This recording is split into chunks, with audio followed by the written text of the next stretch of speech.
મીઠી મધુરી વાત ભાગ 46 તારીખ 30/6/2026 વડતાલ વચનામૃત 8 અંતિમ ભાગ.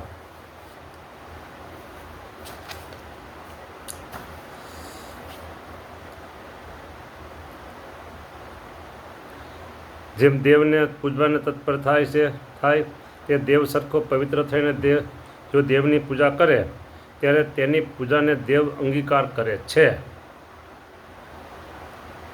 એટલે આપણા સંપ્રદાયની અંદર 16 બોડેના નિયમ પડાય છે. દેવની સેવા કરતા હોય એને 16 થઈને દેવ પાસે જવાનું હોય, આવા સંપ્રદાયમાં નિયમો છે. હા, અને એનું પાલન પણ થાય છે.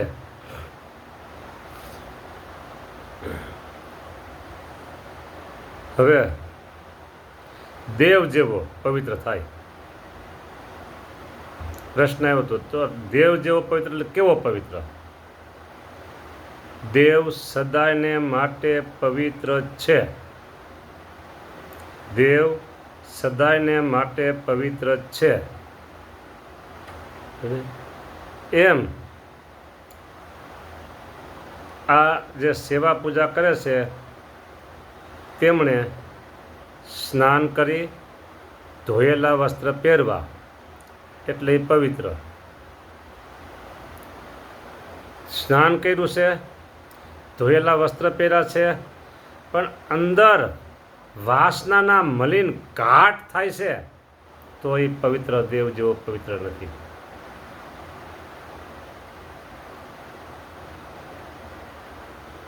વાસનાના મલિન ઘાટ થતા હોય તો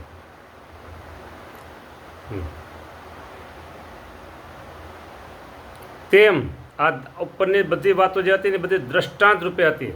હવે એનો વાચ્યાર્થમાંથી લક્ષ્યાર્થ શું છે એ જુઓ. સિદ્ધાંત, દ્રષ્ટાંતનો સિદ્ધાંત જુઓ.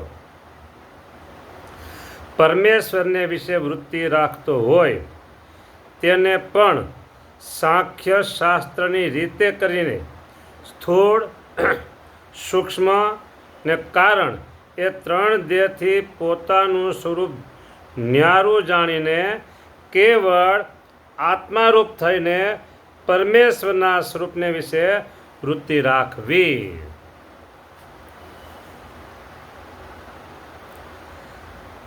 રટો બ્રહ્મ થઈને પરબ્રહ્મને. શિક્ષાપત્રી કે છે નિજાત્માનમ બ્રહ્મ રૂપમ દેહત્રય વિલક્ષણમ વિભાવ્ય તેન કર્તવ્ય ભક્તિ કૃષ્ણસ્ય સર્વદા.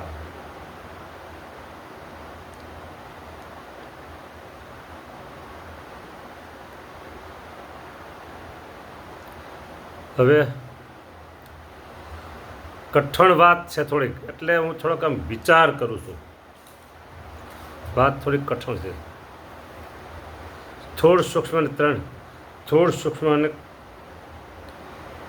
કારણ, આ 3 દેહથી જુદા પડવાની વાત છે.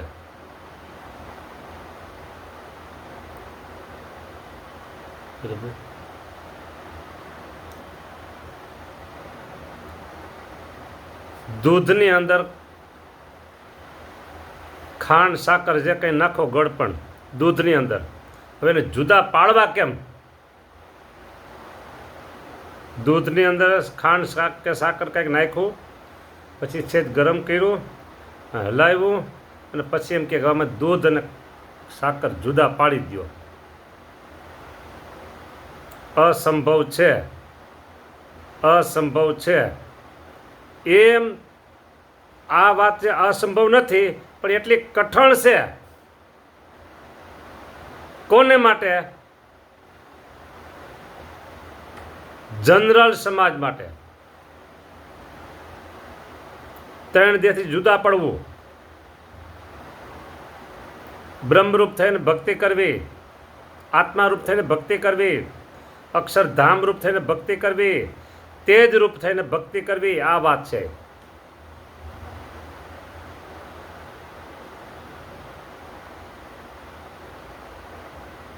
આ દેખાય છે સ્થૂળ દેહ, સંકલ્પ વિકલ્પ થયા કરે સૂક્ષ્મ દેહ, વાસના છે એ કારણ શરીર,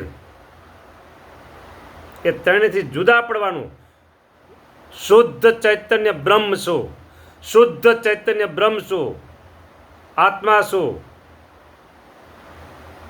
આમ માનવાનું છે.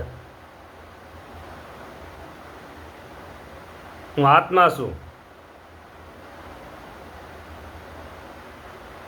હું અક્ષરધામ છું, હું બ્રહ્મરૂપ છું, હું તેજોમય તેજરૂપ છું. આ દેખાય છે સ્થૂળ દેહ એ હું નથી, સંકલ્પ વિકલ્પ સૂક્ષ્મ દેહ એ હું નથી, વાસનામય કારણ શરીર એ હું નથી. હું આ ત્રણેયથી જુદો છું. બોલો.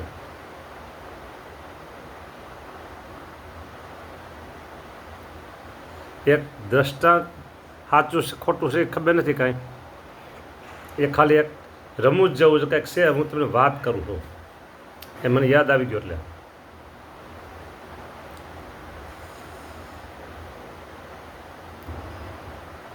ગામડે ગામડે મંદિર હનુમાનજીના હોય.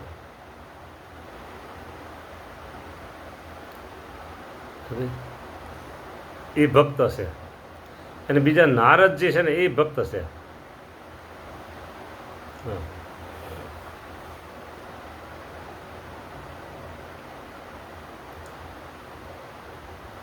હવે આમાં મેં હરિ સ્વરૂપ સ્વામીના વિડીયામાં કંઈક સાંભળેલું હતું. એમાં હનુમાનજી અને નારદજી, એમાં નારદજીને થોડુંક થયું હું ભક્ત મોટો,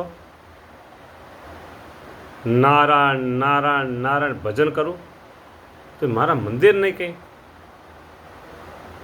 હનુમાનજીના બધે મંદિર. આ સાચો ખોટો પ્રસંગ શું છે, કથા કરો એ કોઈ ગોઠવેલો છે, સમજી જો ને, વાસ્તવિક ન હોય. પછી ભગવાન પાસે ફરિયાદ કરવા ગયા વૈકુંઠમાં, આવો ને પધારો. એવા પ્રભુ થોડાક અંદર છે, આપ વેઇટિંગ રૂમમાં થોડુંક બેસો, મુલાકાત રૂમમાં બેસો.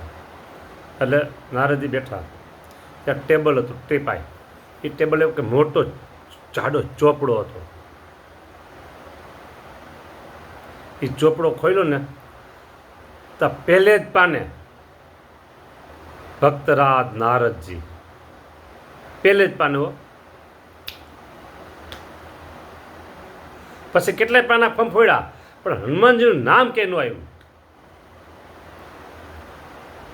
એટલે આને થયું વાહ, મારું નામ ચોપડામાં પહેલું છે, આનું નામ નથી. એ ભક્ત એ બરાબર નથી કે આ કાલ્પનિક સમજી રાખજો. ફરી પાછું કોઈ પછી મને કોઈ બીજું કહેશો નહીં કોઈ. ત્યાં પ્રભુ આવીને બિરાજા. પ્રભુ ગામડે ગામડે મંદિર છે હનુમાનજીના, મારું મંદિર તો કે છે નહીં. ના ચોપડામાં મારું નામ પહેલે પાને પહેલું નામ મારું.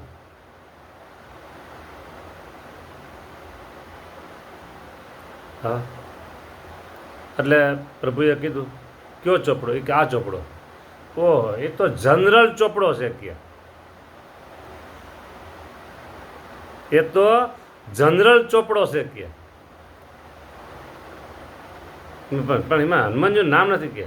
પછી પ્રભુએ ડાયરી કાઢી, નાની ડાયરી, પોકેટ ડાયરી, ને એમાં પહેલું પાનું ખોલ્યું ને પહેલું પાનું પહેલું નામ વાંચો તો ભક્તરાજ હનુમાનજી.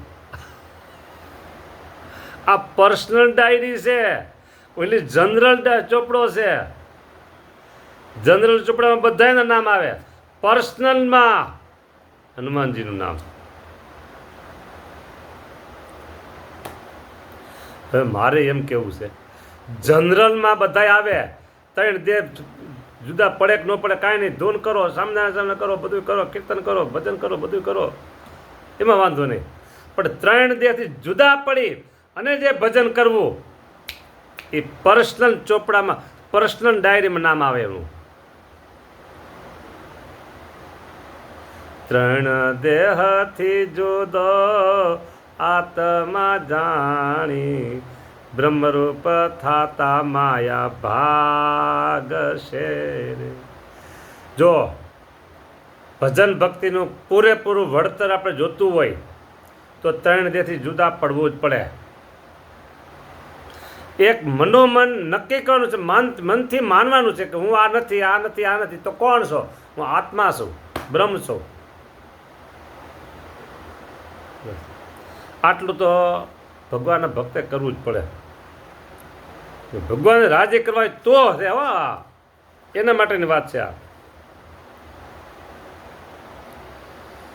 3 દેહથી પોતાનું સ્વરૂપ ન્યારું જાણી કેવળ એટલે ઓનલી ફોર વન, એક જ આત્મારૂપ થઈને પરમેશ્વરના સ્વરૂપને વિશે વૃત્તિ રાખવી. બોલો, ભગવાનના સ્વરૂપમાં વૃત્તિ રાખવી. એમ વૃત્તિ રાખતા રાખતા જ્યારે એ વૃત્તિ ભગવાનના સ્વરૂપમાં લીન થઈ જાય, બરાબર, એ ધ્યાન કરનારા યોગીને નિદ્રા કહે છે. વળી પાછું અઘરું આવ્યું આ.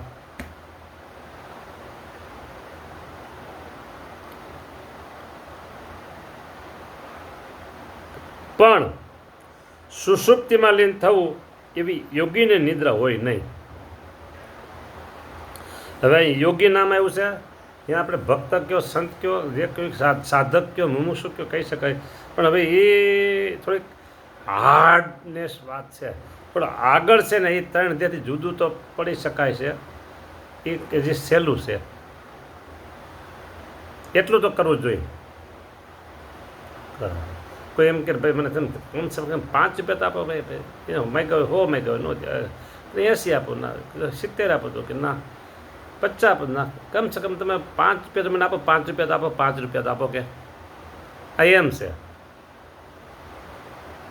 બરાબર. ક્યું કમસે કમ તમે આત્મા થઈને જે જુદા પડે આત્મારૂપ થઈને ભજન તો કરો. પછી યોગી નિદ્રા એ બધી વાત પછી સુષુપ્તિમાં લીન થવું એ વાત પછી જો ભગવાનના સ્વરૂપમાં લીન થવું એ પછી બધું. આ 3 દેહથી જુદા પડી આત્મારૂપ થઈને બ્રહ્મરૂપ થઈને ભક્તિ કરો, ત્યાં સુધી કરવું પડે. હવે આજે આ વચનામૃતના કે આપણે વિરામ આપીએ છીએ, પૂરું કરીએ છીએ.